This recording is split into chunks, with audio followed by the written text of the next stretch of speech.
Jesus became sin. He embodied the sin. He was never a sinner. You've heard it before. Jesus became sin. But what does that actually mean? It means the spotless Son of God became lust, became abuse, became shame, became every crime, every addiction, every hidden thing you can't even say out loud. He became it. Not by action, by exchange. So he went to hell, he died. And he did not die a sinner, but he died as sin. Listen carefully. Jesus did not die a sinner. He was not a practitioner of sin, but he was an embodiment of sin.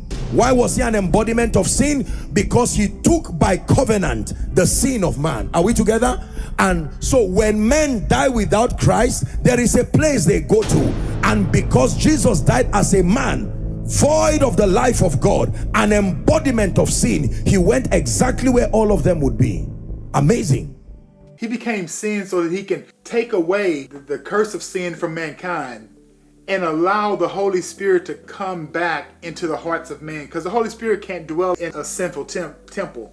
As a result of that, the Holy Spirit brings back the kingdom. Now you have restored inner dominion within your heart, and you can operate as God intended for you to operate when he first created mankind in the garden with Adam and Eve. So remember that. Unleash the X Factor Jesus carried, your God-given kingdom authority. Luke 10:19. Your inner dominion is the engine that releases that X Factor.